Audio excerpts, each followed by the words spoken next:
कारण तरी आपण कोकण देवावरती राहण्यासाठी आपण थांबलो होतो. तर या कोकण देवावरती टोटल 3 ते 4 पाण्याचे टाके आहेत. एक इथं आहे, हे पिण्याजोगं पाणी आहे, इथलं पाणी तुम्ही पिऊ शकता. एक वरती पाण्याचं टाकं आहे आणि एक पाण्याचं टाकं गडाच्या पलीकडच्या बाजूला आहे.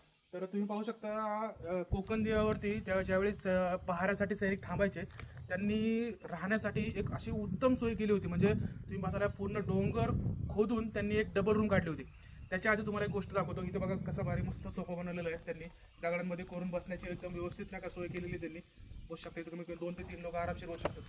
त्याचप्रमाणे तुम्ही इकडे दाखवा की नाही काय रूम कशी खोदलेली पूर्ण नाही का डोंगराच्या मध्ये. इथं आम्ही काल रात्री टेंट लावला होता. राहण्याची एकदम उत्तम सोय. तुम्ही कधी ज्यावेळी गडावरती असाल त्यावेळी राहण्यासाठी तुम्ही जवळजवळ 3 ते 4 टेंट आरामशीर इथं का पोहोचू शकता. तुम्ही 10 ते 12 लोक आरामशीर ह्या गडावरती राहू शकता. आणि आले तरी परिसर हां आणि तरी तुम्ही स्वच्छता राखा, विशेष म्हणजे स्वच्छता राखा. तुम्ही जर आता 5 आतमध्ये काही लोक इथं राहून गेले, त्यांनी पूर्ण कचरा केलेला आहे, प्लास्टिकच्या बॉटल पडलेल्या आहेत. म्हणजे नाही का तुम्ही येता गडावरती राहता, या गडाचं सौंदर्य जपणं आपलं काम आहे. कारण वेळोवेळी कोणी ना कोणी पर्यटक कोणी ना कोणी का गडाला भेट देण्यासाठी येतात. त्यांच्यासाठी आपण काय चांगलं करू शकतो, की स्वच्छता ठेवू शकतो. आता आम्ही इथून जाण्याच्या आधी पूर्ण ही जी गुफा आहे पूर्ण आम्ही स्वच्छ करून जाणार इथून. आता या गुफेवरती येऊ. ज्यावेळेस ही गुफा तुम्ही बघितली तर गुफा तुम्हाला नॉर्मल दिसतात, गुफा खोदलेली आहे. पण तुम्ही जर एक कोरीव काम पाहाल तर तुम्ही पाहायचं पूर्ण असं दगडांच्या मधून कोरलेलं आहे. त्याचप्रमाणे या गुफेला अशी त्यांनी कमान केलेली आहे. म्हणजे त्या काळामध्ये मला नक्कीच वाटतं की इथं ना काही लाकडाचं ना का कोरीव काम करून ना इथं लाकूड लावलं असणार, इथं ना का प्रॉपर त्यांनी गेट वगैरे केलेलं असणार आहे. पण आता ते कालांतराने दिवसेंदिवस झीज होऊन ती गोष्ट ना का म्हणजे खराब झालेली आहे. अजून एक मला इंटरेस्टिंग गोष्ट सांगायची तुम्हाला या गुफेची.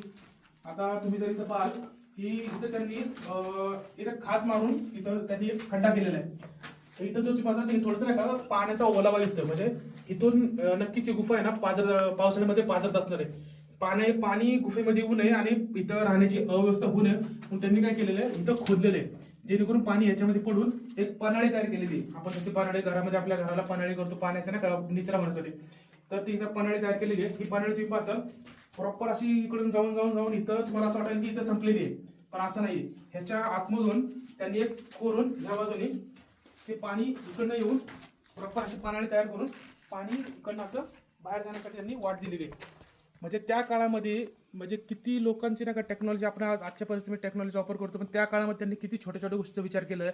पाण्याचा कसा निचरा करता येईल, पाणी कसं साठवता येईल आणि पाण्याचा कसा योग्य पद्धतीने वापर करता येईल. कारण त्यावेळेस पाणी हे खूप मोठं ना का जीवन जगण्यासाठी किंवा रक्षणासाठी पाणी हे खूप मोठं जलस्रोत म्हणून याचा वापर केला जायचा.